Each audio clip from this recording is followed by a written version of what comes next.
Sylmar Autoville, votre détaillant de pneus, vos véhicules classiques et antiques, vous souhaite un bon balado. Consultez leur site web au www.sylmar.ca.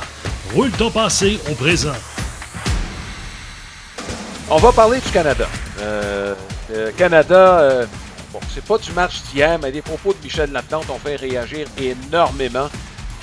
Donc, Michel qui s'est pas gêné, et c'est pas la première fois, Marc, qu'on entend de tels propos sur la façon dont on compose l'équipe. Et toi, tu as été dans le giron de Baseball Québec, Baseball Canada, et tu connais bien Michel. Tu étais très bien placé pour parler un peu de réagir aux propos de Michel Laplante.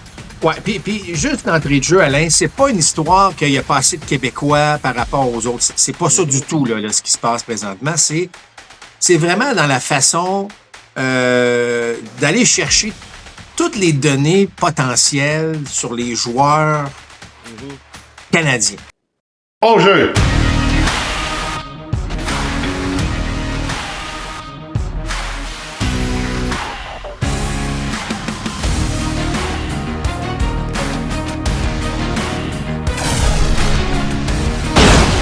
Deuxième prise! Compte complet! Le balado Côte complet est présenté par Don Match à Boucherville et au Saguenay, votre centre d'entraînement et boutique de baseball avec cage de frappeur intérieur et lance-balles. Fier partenaire de votre passion. Voici vos animateurs, Alain Usereau et Mark Griffin. Bienvenue à Compte complet, Alain Usereau et Mark Griffin, alors qu'on est au cœur du camp d'entraînement et pendant la classique mondiale. D'ailleurs, c'est le temps de vous présenter le programme de ce balado. L'alignement partant des sujets est une présentation de Lester. C'est le choix numéro 1 des amateurs de baseball et des camps scouts depuis 1931. Que ce soit au stade, devant la télé, entre amis, pendant un match, rien ne bat le goût authentique du Smoke Mead Lester. On va parler de la classique mondiale, évidemment. Il y a beaucoup de choses à dire là-dessus. Pas juste sur la classique, mais peut-être aussi de la façon dont Baseball Canada s'y prend pour former ses équipes et peut-être on pourrait parler de développement éventuellement. Il y aura la question du jour également à propos de la classique mondiale. Il en sera question sur le plan business dans notre nouveau segment Point de contact. Également, nous aurons notre profil du jour, la carte du jour et quelques nouvelles en ce qui concerne les camps d'entraînement dans le baseball majeur. Tout de suite, on va commencer avec la classique mondiale. On va commencer par l'équipe canadienne. Marc, on est lundi, donc on a vu le match de dimanche. Malheureusement, la défense a laissé tomber les lanceurs. Ça a été une bonne prestation dans l'ensemble du Canada. À l'attaque, un peu moins. Ce qui est un peu ironique, c'est qu'on s'est fait avoir à l'attaque par quelqu'un qui vient du Québec. Contre Panama. Ouais, il y a beaucoup de choses là-dedans. Il y a beaucoup de choses, Alain. C'est sûr que dans un tournoi comme ça, tu sais, on dit souvent le baseball, c'est bâti pour courir un marathon. Tu sais, je veux dire, dans le sens que c'est long, les saisons sont longues, faut pas que tu t'en fasses. Mais dans les tournois comme ça, Alain, c'est un sprint. Puis l'erreur, les erreurs te coûtent pas mal plus cher. Tu sais, en saison régulière, on dit bon, on en a perdu une, faut pas répéter les mêmes erreurs, puis on se reprend le lendemain. Dans les tournois de cette envergure-là en plus, tu peux pas agir de même. Tu sais, l'erreur de Josh Naylor. Comment je te dirais bien ça, Alain? Je veux dire, j'en ai pas vu souvent des relais presque parfaits au premier but ou que le premier but échappe la balle. Ça arrive, mais ça arrive vraiment pas souvent. Et dans ce cas-ci, un très beau jeu d'Abraham Taureau, soit dit en passant, un bon relais. Ouais. Puis là, ça a été comme un effet d'enchaînement par la suite. Paxton qui a pas très bien paru au monticule sur une erreur. Par contre, le Canada a fait de très beaux jeux. Là. Il y a eu un des... Tu sais, Owen Casey, là, son relais à Otto Lopez pour retirer le coureur au marbre, ça, c'est un des jeux. Écoute, qu'il faudrait que les jeunes voltigeurs regardent ça, les jeunes joueurs d'avant-champ, des relayeurs, ça a été effectué à la perfection. Donc, il y a des bonnes choses, mais les erreurs à la fin de la journée ont coûté très cher, évidemment, à l'équipe canadienne. Puis, tu sais, si tu veux, on peut rentrer. Bon, tu as parlé de Cienfuegos, là, qui est le lanceur québécois, un gars de Laval, qui est obligé d'envoyer, imagine-toi, des vidéos à Baseball Canada pour se faire valoir. Puis, on va en parler un petit peu plus tard de comment le Baseball Canada s'y prend, mais ça a fait mal paraître le Canada à ce niveau-là. Ben oui. Tu sais, il y a tellement... Je trouve que dans ce cas-ci, même la formation partante, Alain. Tu sais, puis là, je sais que là, ça a été un match serré, puis on aurait pu le gagner du côté du Canada, mais comment qu'un gars comme Owen Casey, qui est un gars, évidemment, rappelle-toi, un des meilleurs prospects de l'organisation des Cubs, échangé du côté des Marlins, mais c'est ce gars-là frappe 8e. J'ai rien contre Young qui frappe 4e, mais je veux dire, écoute, Alain, à l'œil, là, c'est deux mondes, là, ces gars-là, là, c'est deux mondes. Alors, je sais pas, il y a une façon, ça a été plus difficile pour Édouard Julien. Il a affronté des gauchers qui sont pas commodes. Ça, c'est pas toujours évident pour un frappeur gaucher. J'ai un petit peu moins aimé que c'était lancé à 3 balles une prise, moi, en dernière manche. Je regardais le match avec des gens. J'ai dit, moi, j'ai été souvent un premier frappeur. Encore une fois, je suis pas en train de blâmer Édouard, pas du tout, là. Mais dans une situation où t'es un point d'écart, t'es le premier frappeur de la manche, 3 balles une prise, où les 3 balles étaient même pas près de la zone des prises. Là, c'était lancé à 3-1. Il a fait un très bon contact au champ gauche. J'aurais quand même aimé le voir. Tu sais, le lanceur à 3-2, Alain, il n'a pas le choix de retourner dans la zone des prises. Ben oui. Bon. Enfin, c'est qu'un paquet de petites choses comme ça qui font que le Canada, où les attentes sont quand même élevées cette année. C'est une des bonnes formations qu'on a présentées à la Classique. Mais c'est ça. Ça a été, ça met le Canada dans le pétrin. Parce que là, il faut que tu gagnes pratiquement tous les autres matchs là, si on veut se classer. Mais il y a quand même la possibilité de se classer parmi les deux premiers, malgré cette défaite-là. Écoute, je pense que l'équipe canadienne qu'on a sur le terrain, effectivement, regarde, je pense qu'on n'a rien à dire là-dessus, là, sur cette équipe-là. Moi, j'ai aimé l'étoffe démontrée par Antoine Jean. Marc, les gauchers n'aimeront pas ça de l'affronter quand il va. Je pense qu'ils vont monter éventuellement, là. Et je ne sais pas quel sera le rôle, là, mais je te garantis que ce qu'il a montré, là, puis une bonne présence au monticule. Tu comprends, il n'avait pas l'air intimidé. Je ne peux pas dire la même chose du Don Franson des Pays-Bas là, que j'ai vu contre la République dominicaine. Là, il avait de la difficulté à lancer des prises.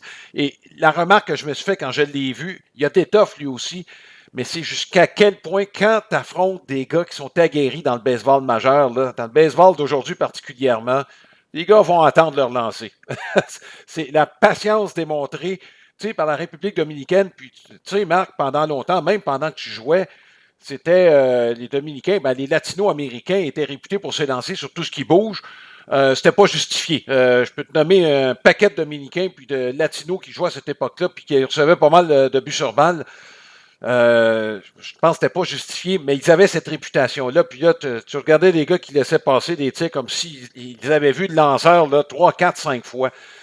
C'est là que tu vois la coche qui manque, par exemple, Franson qui avait évolué au niveau 2A.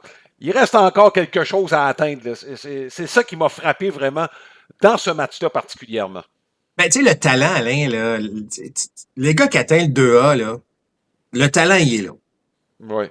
La différence dont tu fais mention, c'est tout l'autre côté du baseball. Tu sais, c'est l'aspect mental un petit peu plus, l'aspect préparation, l'aspect observe ce qui se passe, prend des notes, tu sais, puis tout ça fait en sorte qu'à un moment donné, tu le sais, Alain, là, on s'obstinera pas là-dessus, mais tu laisses passer un tir, t'es 2-1, au lieu d'être 1-2 parce que tu t'es lancé sur un changement de vitesse.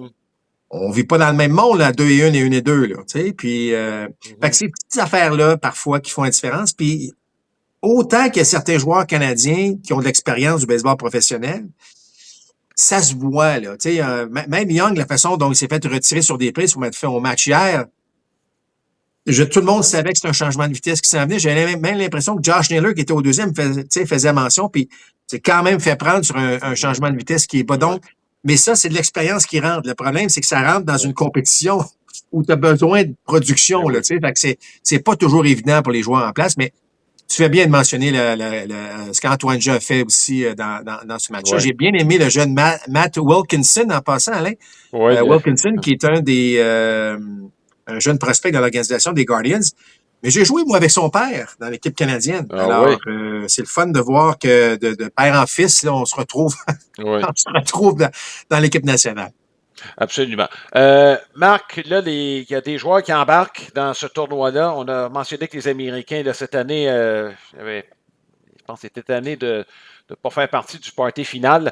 Et Tarek Skubal avait commencé, moi, je vais lancer mon match, ça va être tout. Puis là, finalement, il a vu un peu de la façon que ça se passait. Puis sais-tu, On va peut-être en lancer un deuxième. Ouais, là, écoute, tu sais, c'est drôle parce qu'on a demandé la question à AJ Hinch, qui est évidemment le gérant Ouais. des Tigers. Puis il dit, Ben moi, oui. je m'attends à ce qu'il soit de retour au camp d'entraînement tout de suite. Puis là, oups! Dans une entrevue, tout de suite après sa prestation, dans l'abri, il a mentionné que, bon, j'haïs pas ça ici. En tout cas, j'ai hâte de voir qu'est-ce que ça va donner. Je sais pas quelles étaient les ententes. Mais c'est sûr que Ouais. si Scooble peut être disponible pour la suite des choses, que ce soit face, bon, dans le carré d'as éventuellement, là, si les Américains se rendent là, ça va être le fun de voir un Scooble contre des Japonais, par exemple. Mais bon, on verra bien. Ouais, ouais.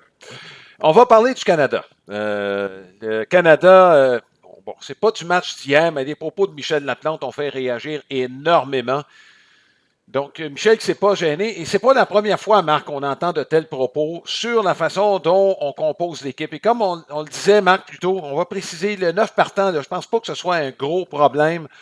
Je pense qu'on a mis pas mal la meilleure équipe, le meilleur talent. Mais dans, la sélection des joueurs et la façon dont l'expertise canadienne, et là, dans ce cas-là, québécoise, est utilisée ou mal utilisée. Puis, il donnait l'exemple notamment de Patrick Scalabrini. Écoute, Patrick a un réseau de contacts, on s'entend là, qui est probablement plus vaste que n'importe qui dans les bureaux de Baseball Canada. C'est pas compliqué. Et ce sera un actif à avoir. Toi, tu as été dans le giron de Baseball Québec, Baseball Canada. Et tu connais bien Michel. Tu étais très bien placé pour parler un peu de réagir aux propos de Michel Laplante. Ouais, puis juste d'entrée de jeu, Alain, c'est pas une histoire qu'il y a pas assez de Québécois par rapport aux autres. C'est pas ça du tout, là, ce qui se passe présentement. C'est vraiment dans la façon d'aller chercher toutes les données potentielles sur les joueurs canadiens. Et dans le fond, là, c'est de se créer un réseau, Alain. Et là, souvent, on trouve, tu sais, les propos de Michel, puis Charles Demers en a aussi parlé, qui est le président des Capitales, c'est que c'est un peu un cercle fermé, le Baseball Canada. Alors que le baseball se développe dans chacune des provinces, dans l'Ouest, dans l'Est, puis on sait que la présence des Capitales, des Aigles, ça fait beaucoup, tu sais, on parle de baseball, puis les Aigles et les Capitales doivent faire du recrutement, on doit faire, bon. Mais tu sais, il y a un paquet de... Moi, je pense que le point, là, c'est justement, c'est de s'allier avec des gens de baseball. On est tous là pour la même cause, là. On veut toute la meilleure équipe canadienne possible. Et parfois, on a l'impression que c'est qui on connaît. Tu sais, on va chercher un joueur qu'on connaît. Moi, j'adore l'histoire de Philippe Aumont. J'adore ça. Est-ce qu'il y a d'autres joueurs qui... tu sais, regarde, on a parlé de Cienfuegos tout à l'heure. Cienfuegos, là, a excellé avec les Capitales de Québec. Là, il est rendu dans le 3 avec les Padres de San Diego. Alain, il grandit, ça va bien, ses affaires. Il a été obligé d'envoyer des vidéos de lui pour se faire valoir avec Baseball Canada.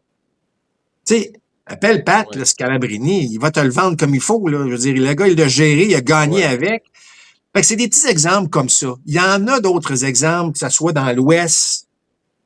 Il y a des, tu sais, je pense que on peut piger dans un bassin plus grand que ce que Baseball Canada ferait présentement. Puis c'est là que Michel a parlé là-dessus parce que, tu sais, là, on parle de la classique mondiale, Alain, puis c'est populaire. Mais il y a des championnats du monde parfois où tu veux te classer, puis là, on rappelle des gars qui sont à la retraite depuis 7-8 ans, qui jouent à balle molle, puis j'ai rien contre ça. Là. Moi, demain matin, s'il m'appelle, il dit, Marc, t'en viendrais-tu? Tu sais, tu comprends, je serais comme excité, j'irais peut-être m'entraîner. Évidemment, je n'irais pas, on comprend, là, John Ross a pris sa retraite. Mais, ce que je veux dire par là, c'est que, tu sais, à un moment donné, là, créons de l'expérience. Tu sais, Charles Davallant. Je ne dis pas que Charles Davallant aurait dû être dans l'équipe, mais si le Canada doit se classer ailleurs, y a-t-il moyen qu'on invite des gars comme ça qui prennent de l'expérience? Tu sais, je suis très, très content de voir Antoine Jean dans l'équipe. Je trouve que ça, c'est le fun. Mais on pourrait aller un petit peu plus loin. Tu sais, on pourrait aller un petit peu plus loin. Imagine-toi si c'est un Patrick Scalabrini qui est capable de dire, moi, là, tu sais, écoute, il y en a plein, de paquets de joueurs qui s'en vont jouer pour les Capitales, là, puis que... Fait que, tu sais, c'est de se regrouper puis de s'allier un petit peu plus, au lieu d'avoir un petit peu j'aime pas ça utiliser le terme country club, mais c'est un petit peu ça, là, tu sais. Ben oui. Alors qu'on peut vraiment, là, je pense, puis c'est pour ça, tantôt, tu sais, je veux dire, on va en parler avec Jean-Michel, avec la business du sport, là, mais ça reste la business de la classique mondiale, puis tout ça, mais tu sais, ça reste qu'il faut que le Canada soit en mesure de... Moi, je pense que c'est un pays qui pourrait être encore meilleur parce que j'en vois beaucoup. Alain, je me promène à travers le pays en ce moment. Écoute, il y en a des jeunes joueurs qui se cognent à la porte de la Division 1, puis tu sais à quel point la Division 1 s'est rendue puissant maintenant.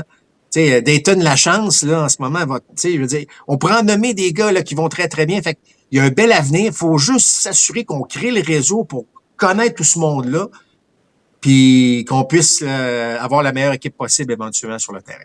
Absolument.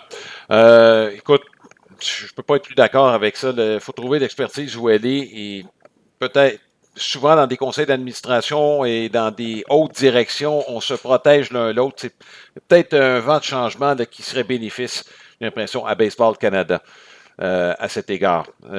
Si, en tout cas, les propos de Michel peuvent au moins amener à une prise de conscience, ce sera déjà ça de prix. Je pense que ce serait ça. Rapidement, Alain, là, c'est bon ce que tu dis, mais rapidement, tu sais, il y en a qui disent, ça fait 20 ans que les gens sont en poste, puis ça prend un vent de changement.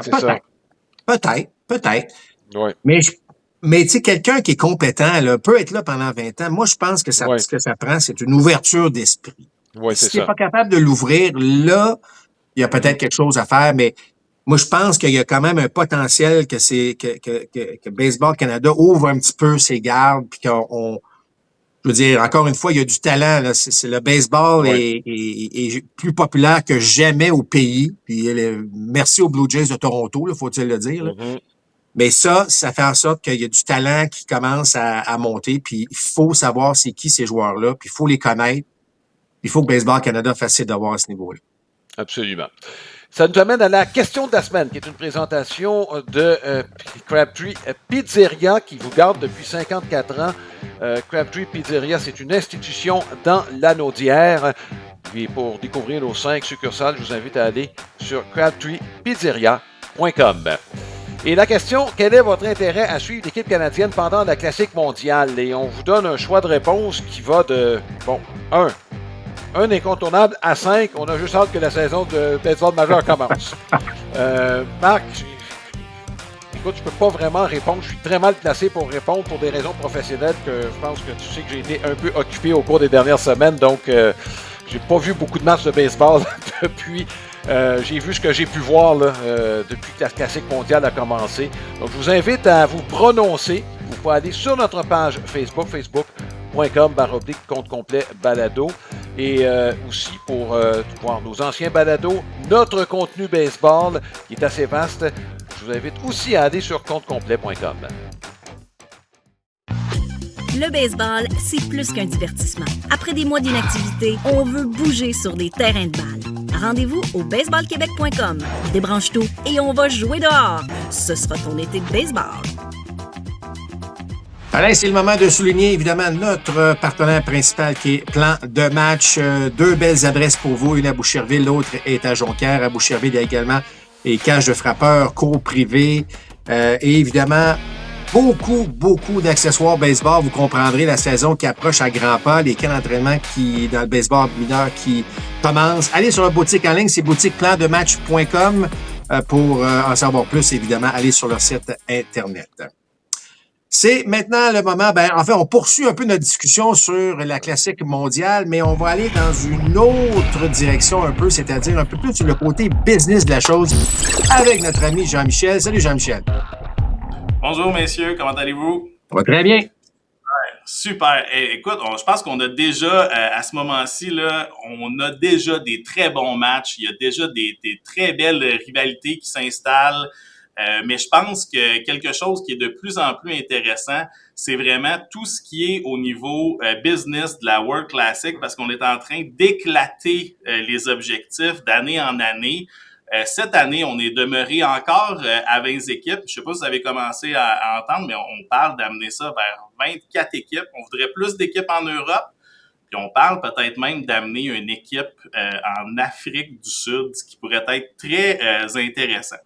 Mais avant tout, c'est quoi l'objectif pour le baseball majeur d'avoir la World Baseball Classic? Ben, c'est évidemment qu'on veut une croissance des revenus dans des marchés cibles. Parce que on n'a pas des vedettes nécessairement dans tous les marchés. On s'entend, là, il y a des joueurs qui ont des descendances, fait que ça fait des équipes. On est capable de placer des joueurs pour avoir un calibre qui est quand même assez relevé. Mais c'est quand même de plus en plus intéressant de voir que les revenus internationaux sont en pleine croissance pour la Ligue de baseball, ce qui est quand même très, très, très bon. Puis, ben, on a même pu voir qu'il va probablement se développer un petit partenariat entre Nespresso et le baseball, juste à cause que l'équipe de l'Italie a amené une machine à Nespresso sur le banc. C'était très drôle de voir Francisco Cervelli servir ça à ses collègues, à ses joueurs aussi. Fait que c'était quand même quelque chose qui était très intéressant. Il y a 16 équipes qui sont choisies au classement. Là, messieurs, l'équipe canadienne, d'après vous, au niveau du classement de la WBSC, c'est quoi, d'après vous? On est-tu dans les bons ou on est dans les moins bons? Ouais, écoute, là, il y a tout un débat. On va en parler un petit peu plus tard d'ailleurs. Mais écoute, regarde, le Canada, c'est toujours... Moi, à mon époque, là, on a réussi à se classer 5, 6, 7e au monde dans les Jeux panaméricains, Jeux olympiques, championnats du monde. Ça a évolué beaucoup, mais il y a du travail à faire encore au Canada, c'est clair, là, parce qu'on voit qu'il y a des pays, tu as parlé des pays d'Europe, il y a des pays qui s'améliorent constamment, là. Évidemment. Absolument. Alors, tu sais, moi, j'ose croire qu'on a les infrastructures, oui, même si on est un pays du Nord, on a des infrastructures, on a la qualité des entraîneurs, on a de quoi être parmi, selon moi, les 8 meilleurs pays au monde. Mais là, maintenant, il faut le prouver sur le terrain. Oui, je dirais dans les 10, Marc. Puis, écoute, évidemment, tu as des puissances. Tu peux parler des États-Unis, tu as de l'Amérique latine. Là. On va parler regarde, tu peux en as presque 4.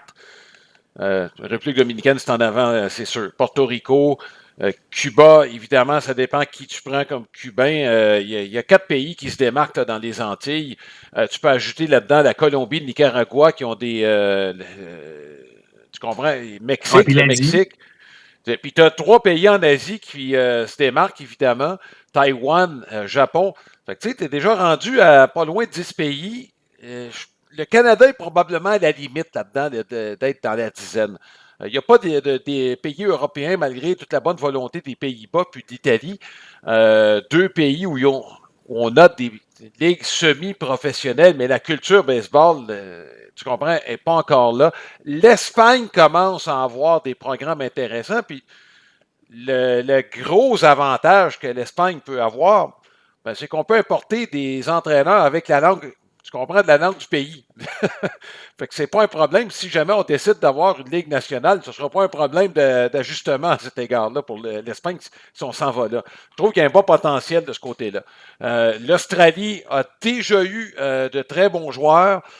Là, je ne sais pas ce qui se passe exactement. L'Australie, on pourra en parler tantôt, qui a failli faire tomber le monstre japonais.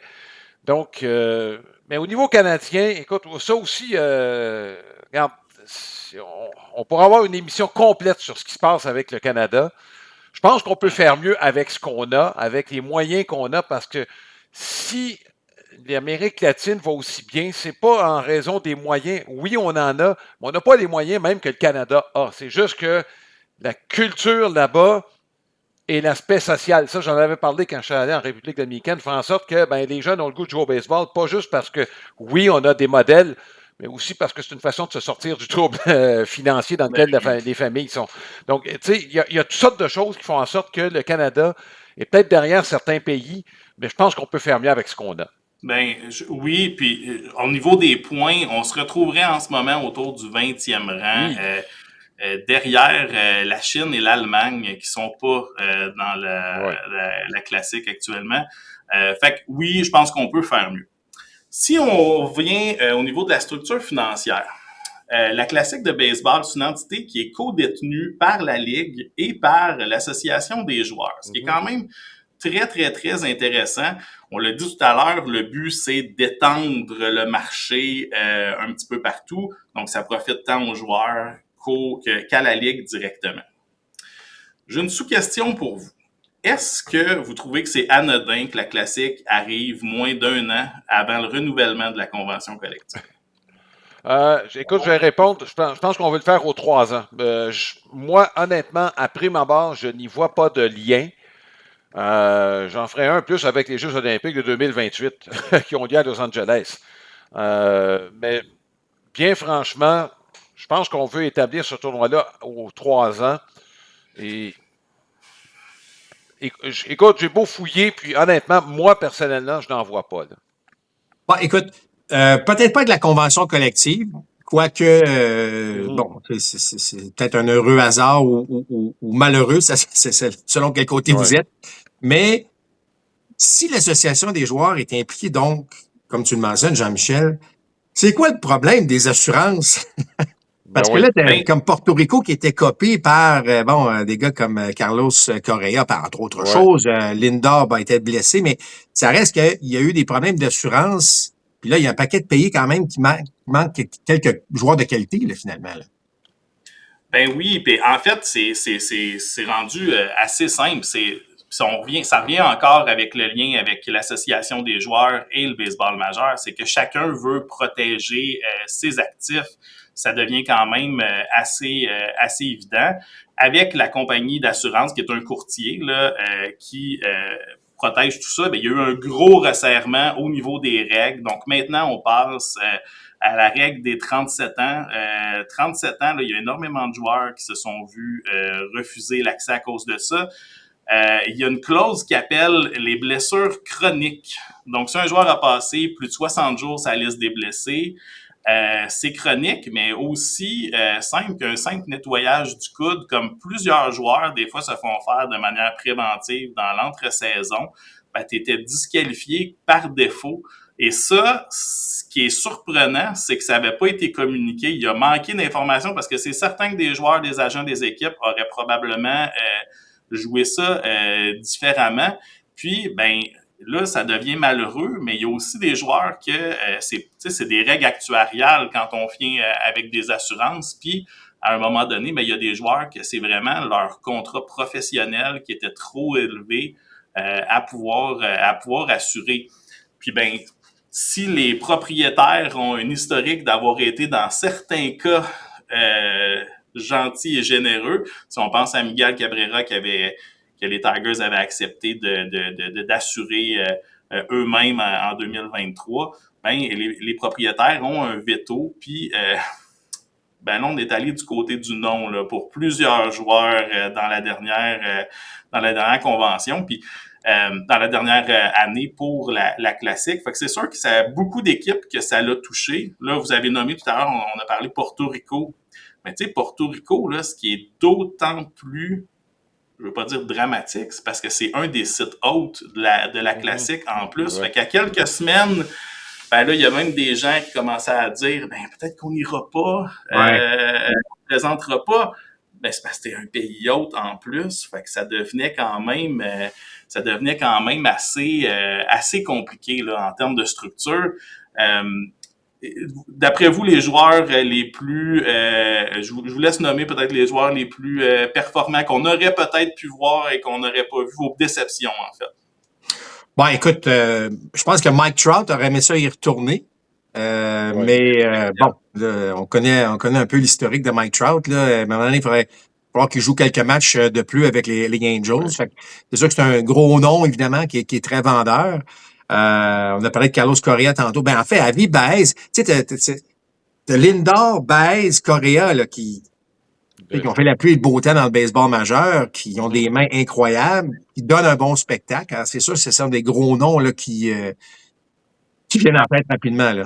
Ben oui, puis tu sais, si on compte, tu sais, il y a beaucoup de joueurs portoricains dans ce que tu viens de nommer, là, mais tu sais, aussi, il y avait des questionnements beaucoup avec José Berrios, Victor Carantini, Alexis Diaz et Emilio Pagan, puis même, tu sais, des joueurs qu'on voit pas mal moins, que ça fait longtemps qu'ils ont joué dans les majeurs, comme Yaxel Rios. Fait que c'est sûr que ça devient une équipe qui est très handicapée, là, on va se le dire. On espère que ça sera à l'avantage du Canada. On va en avoir de besoin là, dans les prochains matchs. Quelque chose que la Ligue a fait de nouveau, qui est vraiment, je veux dire, on peut appeler ça un petit fail puis une victoire en même temps pour la Ligue, c'est que maintenant, les droits de diffusion, c'est le premier test de la Ligue majeure de baseball avec Netflix, mais sur un marché local seulement. Fait que la deuxième endroit où le baseball est le plus populaire, au Japon, la Ligue a donné les droits de diffusion à Netflix pour le Japon. Mais je ne sais pas à quel point le baseball savait le tollé que ça ferait. Avez-vous entendu parler un petit peu du tollé que ça fait en ce moment là-bas? Parce que Netflix ne peut pas être diffusé. Ouais, vas-y, Jean-Michel. Netflix ne peut pas être diffusé dans les bars là-bas parce que c'est un outil à usage personnel. Ce qui fait que, bon, on va se le dire, là, il y a déjà des bars qui ont décidé de faire fi de ça puis de le présenter quand même, vivront avec les sanctions ou pas. Mais il y a énormément d'endroits sportifs qui ont commencé à faire des promotions où viens avec nous puis tu le regarderas sur ton propre appareil parce que tu peux le regarder sur ton téléphone Netflix quand même. Fait que c'est quand même, au niveau marketing, une espèce de... Je veux pas dire une erreur parce que je pense que c'est très bon pour la Ligue, c'est très bon pour rejoindre les gens. Il y a beaucoup de monde qui ont accès à Netflix au Japon. Mais en même temps, ben c'est sûr que pour les bars, pour les tenanciers, c'est sûr que ça a été un petit peu plus difficile. Écoute, je peux pas dire que je suis surpris, Jean-Michel, juste un petit commentaire, parce que le monde de la télédiffusion là, change à vitesse grand V. Moi et Marc, on s'en parle souvent. Puis je pense qu'il va y avoir des essais-erreurs au cours des 5 prochaines années principalement. C'est clair, les gens délaissent la télé. Dans 10 ans, est-ce qu'il va y avoir encore du câble? J'en doute. Donc, d'ici à ce que tout soit stabilisé, là, je pense qu'il va y avoir des bonnes décisions, il va y en avoir des mauvaises. Il va falloir s'ajuster en cours de route. Je pense que c'est ça qui va arriver. C'est le consommateur, au bout du compte, qui va décider dans quel côté ça va aller. Et c'est toujours comme ça que ça marche. Donc, mais la Classique mondiale était quand même une belle plateforme pour faire ce essai-erreur-là, finalement. Ben oui. Ouais. Absolument. Ouais. Puis je veux dire, Netflix veut se lancer dans le sport, c'est très évident. Le sport demeure quand même encore aujourd'hui une des dernières choses qu'on regarde en live, donc on est capable d'asseoir plusieurs personnes à regarder en même temps, simultané, un événement. Fait que c'est sûr que pour les plateformes, ça devient quand même très intéressant, et que ce soit Apple, Amazon Prime, Netflix, et Disney et autres, il y a un très beau marché pour aller là. Dernière thématique rapide, messieurs, pour vous, là, parce que la dernière classique, ça avait fait beaucoup parler, là, les jerseys des différentes équipes, là, bon, il y en a beaucoup qui ont parlé de paresse graphique. Il y en a d'autres qui étaient outrés parce qu'on n'utilisait pas vraiment la culture dans les chandails, mais c'est sûr que pour la prochaine classique ou pour les Olympiques, espérons que il y aura des gens qui sont quand même assez astucieux au niveau du design pour faire mieux, là. Les chandails de la Grande-Bretagne, on s'entend, c'est pas un mastodonte du baseball, mais c'est quand même, ça a l'air fait par que, on aurait pu tous les quatre faire quelque chose de mieux, je pense, en 10 minutes. Ça me surprend beaucoup, c'est quand même Nike là, qui est là-dedans, qui est derrière ça. Ça me surprend qu'on laisse aller de façon très simpliste ces uniformes-là, alors que on parle de vitrine, de popularité en ce moment, comme à quelque part, c'est extraordinaire. Puis là, on arrive avec des uniformes, on va se le dire, quand même assez ordinaires. Là. Oui, puis la logistique derrière tout ça. Moi, j'ai pas de misère à croire que on est pressé dans le temps pour faire ça, parce que le plus gros problème, probablement, pour la World Classic au niveau des uniformes et de la marchandise, c'est que la majorité des gens qui ont commandé leurs habits dans le mois de février vont avoir tout ça uniquement à la fin de la World Classic ou dans le mois d'avril. Ce qui est quand même décevant pour les gens qui ont commandé et qui sont pas dans les stades pour en acheter. Donc, espérons que la classique saura faire mieux pour la prochaine édition. Mais c'est sûr que ça arrive toujours, ce genre de choses-là. Mais je pense qu'on pourrait apprendre de certaines erreurs. Ça serait bien intéressant. Ben, chose certaine, messieurs, là, je pense que ce qu'on peut quand même retirer jusqu'ici de la classique mondiale, c'est que c'est extrêmement populaire. Puis on voit à quel point dans des pays où parfois même tu as l'impression que le baseball n'est pas si populaire, ben, il y a un engouement. Il y a certainement un engouement, là, puis pas juste aux États-Unis, puis dans les gros marchés.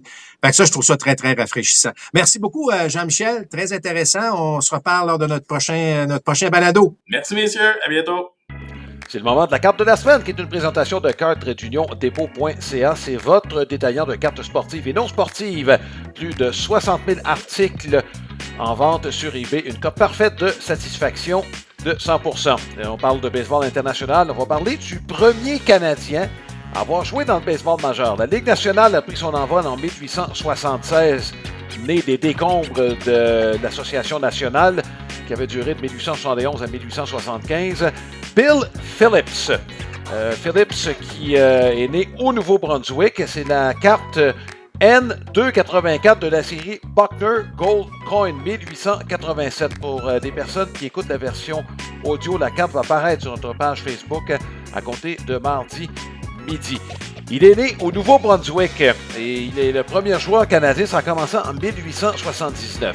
Petit astérisque, certains prétendent que Bob Addy a été le premier Canadien. Lui a commencé justement dans l'Association nationale en 1871. Il a joué avec la formation de Chicago, une des plus puissantes des premières années de l'Association nationale, mais Addy ne s'est jamais considéré vraiment comme un Canadien. Et en fait, il n'y a pas de certitude quant à son endroit de naissance, même si tout porte à croire que c'est à Port Hope en Ontario. Donc, officiellement, Bill Phillips est né au Canada. Lui, on le sait. Il a eu une carrière de 10 ans dans la Ligue nationale et dans l'Association américaine. Ça, c'est une ligue peut-être moins connue qui a existé dans les années 1880 en opposition à la Ligue nationale. C'est un peu comme quand la Ligue américaine. Et en 1890, il y a eu 3 ligues parce que les joueurs ont formé leur propre ligue. Donc, on s'est retrouvé avec 3 ligues majeures en 1890. Finalement, la Ligue des joueurs, ça a duré 1 an. Et une année plus tard, la Ligue nationale, finalement, a réussi à convaincre l'Association nationale qu'elle était pour gagner de toute façon. Donc, on s'est retrouvé avec un monopole pendant une dizaine d'années. Et en ce qui concerne Bill Phillips, lui aussi est né au Canada, oui, mais décédé à Chicago. Chicago, c'était le cœur du baseball. C'est pas compliqué, là. Jusque, je dirais, les années 1910-1920, à un point tel que la région de Chicago avait des ligues indépendantes. Certains prétendent que les meilleures équipes indépendantes de Chicago auraient pu battre les pires équipes de la Ligue nationale à ce moment-là. Donc, c'est pour vous dire, donc, Bill Phillips est décédé à Chicago. C'était en 1900. Donc, c'est un petit coup d'œil, dans le fond, à l'internationalisation du baseball, dont on a parlé avec Jean-Michel également dans le cours de la Classique mondiale. Attention, particulièrement les jeunes, c'est le temps de notre segment sur notre ami Bob McDuff, auteur des livres de la série Baseball Bob avec comme thème le baseball. Donc, on vous invite à aller sur le site internet de Baseball Bob, c'est www.baseballbob.ca. Et il y a 5 livres. Le tout dernier, c'est Baseball Bob et la Grande Évasion. Il y en aura d'autres au cours de l'année. Une excellente occasion pour les jeunes de se familiariser avec la lecture et avec le baseball en même temps. Écoute, laissez aller votre imagination. La lecture, c'est parfait pour ça. Et pourquoi pas vous initier en même temps au baseball. On jette notre dévolu aujourd'hui, notre profil de la semaine, sur un jeune des Blue Jays de Toronto de l'organisation, Josh Kasevich, qui connaît un excellent camp d'entraînement. C'est un choix de 2e ronde des Blue Jays en 2022. Lui, il arrivait de l'Université de l'Oregon. Qui était le premier choix? Marc, c'est Brandon Barriera, qui n'a pas encore lancé, qui a très peu lancé. En fait, qui a subi l'opération Tommy John en cours de route. Est-ce qu'on le verra dans le baseball majeur? Rien n'est moins sûr. Mais dans le cas de Kasevich, quel genre de joueur? C'est un joueur rapide qui doit se rendre sur les buts. Un joueur d'avant-champ. Son profil, Marc, ressemble à un joueur de profondeur, éventuellement. Exact. Mais moi, ce qui ressort un peu de son camp d'entraînement, Alain, c'est écoute, moi, je me souviens, là, lorsque tu es sur le bord de la cage de frappeur durant un exercice au bâton, puis tu regardes pas, tu te retournes, tu fais juste entendre le son du contact de la balle avec le bâton. Puis là, tu dis, OK, lui, la balle, elle sort. Tu sais, il y a un son qui est plus franc. Écoute, j'ai vécu l'époque, là, tout près. J'ai vu Barry Bonds, Mark McGwire à côté sur la cage de frappeur. Fait que j'ai été témoin de ce son-là, là. Je suis pas en train de dire qu'il y a ce son-là, tu sais, qu'il y a cette puissance-là du côté de Kasevich, mais c'est coup sûr depuis le début du camp d'entraînement. Il y en a 8, là, si je ne m'abuse, là, en date de lundi. Là. Écoute, il frappe la balle d'aplomb. Quand tu frappes la balle d'aplomb, Alain, le taux de réussite de Barry qu'on appelle, là. Il y a plein de statistiques. Là. Il y a des statistiques aussi que ton taux, que tu frappes la balle d'aplomb est très élevé. Puis ça, ce sont des choses que les entraîneurs regardent, observent. Tu sais, je veux dire, tu peux frapper pour 350, mais la balle a des yeux. Elle trouve des trous. On n'enlève rien à un gars qui frappe de 350, mais lorsqu'un gars qui frappe, c'est toujours pow, puis pow, là, tu dis, OK, attends un petit peu, il y a quelque chose là. Alors, je trouve qu'il connaît un bon camp à ce niveau-là. Profite du fait que la Classique mondiale, il y a des joueurs qui sont partis, puis bon, on essaie de... Ben, je trouve ça intéressant dans un camp d'entraînement où aussi, tu sais, t'as quand même quelques joueurs, dont, Eloy Jiménez qui est au camp, tu te dis, est-ce que ce gars-là aurait vraiment sa chance de pouvoir jouer? Puis, regarde, écoute, il y a quand même 23 présences au bâton. Fait que je trouve que ça veut dire que les Blue Jays aiment bien ce qu'ils voient de ce gars-là. Je ne dis pas qu'il va faire l'équipe et qu'il va jouer dans le baseball majeur cette année, mais je pense que c'est un nom qui va être à retenir. Écoute, lui, s'est démarqué l'automne dernier. C'est pas compliqué. On l'envoyait à la Ligue d'automne. Ça veut dire qu'on avait les yeux sur lui, Marc. Exact. Je vois qu'on envoie là-bas. C'est pas pour faire de la figuration. Il s'est démarqué par sa moyenne de présence sur les buts. Il a frappé 2,55, mais en 17 matchs, il a soutiré 17 buts sur balle. Moi, j'ai l'impression que les Blue Jays l'ont envoyé là, puis regarde, rends-toi sur les buts. Quelquefois, il y a des indications. Marc, on vous envoie là-bas pour travailler sur des choses spécifiques. Je ne serais pas surpris que ça ait été, moi, ce qu'on lui a dit. Et là, il frappe pour 3,81. C'est sa moyenne au bâton pendant le camp d'entraînement. Est-ce qu'il va faire d'équipe? Rien n'est moins sûr. On a quand même une bonne équipe chez les Blue Jays de Toronto, mais au moins, il fait écarquiller les yeux. Exact. Tu comprends? Et si je reviens au repêchage de 2022, Marc, il y a 2 joueurs qui ont été repêchés, qui ont fait le baseball majeur depuis. Alan Rodden, qui ne fait plus partie de l'organisation, et le releveur gaucher Mason Flaherty. Est-ce qu'il y en aura d'autres? Ce sera à suivre. On est 3 ans, même 4 ans maintenant après le repêchage. Si c'est un repêchage qui doit porter ses fruits, ça doit commencer là maintenant. Ouais. Tu comprends? Donc 2022. Et Kasevich fait partie de cette cuvée de 2022 des Blue Jays de Toronto. À suivre. Marc, au camp d'entraînement, les Braves d'Atlanta vont être privés encore de Jurickson Profar. C'est le genre de situation où moi, j'aimerais ça que le contrat soit carrément annulé. Je trouve qu'on l'a déjà parlé. Je me rappelle quand c'est arrivé à Robinson Cano. Regarde, tu es suspendu pour topage. Ton contrat est annulé. Tu dois renégocier, mais seulement avec l'équipe avec laquelle tu étais. Et dans le cas de Profar, regarde, 2027. On s'entend, on va attendre avant d'être rendu là. Ce qui, par contre, du côté des Braves d'Atlanta, je ne te dis pas que c'est une absence qui ne se fera pas sentir, mais Mike Yastrzemski a tout un camp d'entraînement avec les Braves d'Atlanta. Donc, est-ce que ça se pourrait qu'on s'en ressente moins qu'on le devrait? Ben, oui, en fait, tu as raison de mentionner ce que Yastrzemski est en train de faire, mais ça reste, Alain. T'es dans les plans de l'équipe, là. Moi, là. Puis, tu sais, Alain, on pourrait revenir sur on pourrait se débattre à nouveau, là, éventuellement, sur les suspensions. Puis, moi, je suis d'accord avec toi. Tu sais, ça serait. C'est la deuxième fois, là. C'est pour ça que c'est la saison complète, là. Il avait déjà été suspendu pour la moitié de la saison. Mais tu sais, il faut que tu aies touché l'argent des joueurs si tu veux qu'ils comprennent. Puis non seulement, Alain, moi, ce serait le contrat serait terminé, mais si tu veux signer éventuellement, ça serait au salaire minimum. Tu comprends? Là, tu ne signeras pas pour 2 millions. En tout cas, peu importe. Moi, tu sais, Ça fait mal au baseball. Ça fait mal aux Braves. Ça fait mal au baseball. Ça fait mal à l'industrie du sport. Tu veux pas voir ça, là. Puis, tu sais, un gars qui se fait prendre pratiquement 2 années consécutives. Tu sais, en tout cas, je trouve ça bien plate pour Alex Antopoulos, mais effectivement, le fait d'avoir un Yastrzemski, c'est. Mais tu sais, Alain, c'est pas le genre de nouvelle que tu veux. Tu arrives le matin, tu es au camp d'entraînement. Puis, tu sais, les Braves, ils ont une bonne équipe. Tu sais, ils ont une bonne équipe. Acuna est en santé, puis tu sais, Chris Sale est là, puis les bras vont être un peu plus en santé. Il y a quelque chose là.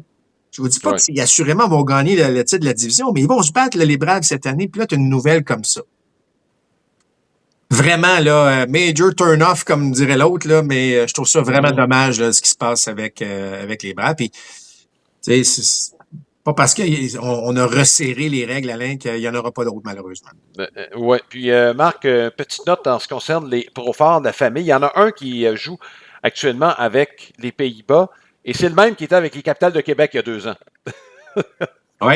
Juste dire que jouer dans les ligues indépendantes peuvent vous mener éventuellement à des endroits insoupçonnés. Andrew McCutchen s'en va avec les Rangers du Texas. Mon contrat des ligues mineures, c'est qu'on va regarder ce qui se passe d'ici la fin du camp d'entraînement. Lui, évidemment, il va faire l'équipe. Il n'a pas signé pour montrer ce qu'il était capable de faire. C'était pas le but. C'est un peu dommage qu'il ne soit pas de retour avec les Pirates de Pittsburgh, mais on peut comprendre les Pirates, on est à la recherche de bâtons, on va faire des tests au camp d'entraînement, puis on a besoin d'espace. C'est pas compliqué, c'est pour ça qu'il n'est pas de retour. Mais Cutchin avait le goût de jouer. Texas, regarde, il y a quelques joueurs qui se relèvent. Seager a été blessé l'année passée, on s'en rappelle. Semyon est parti, on revient avec Brendan Nemo. Jake Burger n'a pas un mauvais camp d'entraînement. Donc, de ce côté-là, moi, il y a beaucoup de points d'interrogation. On ne se rajeunit pas, mais c'est une équipe qui est partie pour gagner tout de suite. Oui, exact. Police d'assurance, évidence. Il est encore très athlétique malgré qu'il avance en âge, en cas de McCutchen. Ouais. Mais si on va dans le côté un peu plus sentimental du baseball, je trouve ça plate, moi, qui termine pas sa carrière avec les Pirates de Pittsburgh. Même s'il a fait le tour là, entre ces deux séjours avec les Pirates, là, il y a quand même fait quelques équipes. Je sais pas, des fois, la question on se pose quand même aussi, Alain, est-ce qu'il s'accroche un petit peu trop ou est-ce qu'il y en a encore à donner? Ben, on aura probablement la réponse dans la prochaine année. Ben écoute, McCutchen, Marc, il y a encore 13 circuits l'année passée, 700 de MPP. Puis c'est un bon leader, Marc. C'est un gars qui n'a jamais mis de trouble nulle part. Absolument. C'est un modèle. On va finir par les Reds de Cincinnati, Marc, parce que là, le dossier Hunter Green, on se croise les doigts, mais ça ne regarde pas bien. Ben, écoutez, là, puis là, les Reds, là, on parlait tantôt des Braves, mais les Reds ont posé quelques gestes. Puis une division centrale, Alain, t'as toujours l'impression que t'es en mesure peut-être de surprendre puis de faire les séries puis même finir au premier rang de la division. Puis Hunter Green, qui est on va se dire, en santé, là, on peut-tu se dire que c'est dans le top 5 du baseball majeur comme lanceur partant, en fait, certainement en termes de talent, d'habileté, là. Le problème au coude. Là, on a dit, la première chose qu'on a regardé, c'est qu'il n'y a pas de dommages structurels, là, pour employer l'expression de, mais ça prend une autre opinion d'un autre médecin. Mais, tu sais, Alain, lorsqu'on commence à jouer là-dedans, tu le sais, hein, c'est jamais une très, très bonne nouvelle. On va toucher du bois, mais on espère qu'Hunter Green, parce qu'il y a le fun à voir là. Tu sais, peu importe si vous êtes un partisan des Reds ou non, là. Hunter Green qui lance, ça va être un match le fun à regarder. Ça va être un match le fun à suivre. Il est spectaculaire. Il est imposant au monticule. Sa balle rapide est explosive. Il y a un certain charisme, ce gars-là, au monticule. Puis, tu sais, tu veux voir ces gars-là sur le terrain. Tu veux pas voir ces gars-là blessés. Alors, j'espère, en tout cas, que c'est plus de peur que de mal dans ce dossier-là, là. Oui, bon, on va parler brièvement. Bonne nouvelle chez les Reds. Je ne sais pas si tu as vu le camp d'entraînement, mais il y en a un qui va très bien, c'est Matt McLain, qui l'an passé, Marc, c'est jamais facile de revenir d'une saison complète inactif. C'est bon pour les lanceurs, c'est bon pour les joueurs de position. McLain qui avait été très bon à ses débuts. Si lui peut produire, Marc, dans le haut de la formation, là, ça aiderait tous ceux qui sont derrière. Là. Je sais pas, Alain, si tu as remarqué, là, mais je suis allé voir Matt McLain là, sur Baseball Reference. On dit 5 et 8, 180. Mais je sais pas si tu l'as vu, là, mais c'est plus dans 190, 15. Il m'a dit une affaire, il a pris du coffre, notre ami Matt, durant la saison morte. Là, d'après moi, il s'est dit, là, il faut passer à un autre niveau. Lui, il n'a pas chômé durant l'hiver. Ça, c'est clair. C'est assez évident. Oui, donc ce sera à suivre. Voilà ce qui complète ce balado. Merci beaucoup à Martin Villeneuve de permettre à ce balado d'être présentable sur le plan visuel. Alain Usereau, Mark Griffin, on continue de suivre la Classique mondiale, évidemment, et le cours des camps d'entraînement de toutes les équipes, les 30 équipes dans le baseball majeur. Bonne semaine tout le monde. Balado compte complet vous a été présenté par Plan de Match à Boucherville et au Saguenay, fiers partenaires de votre passion.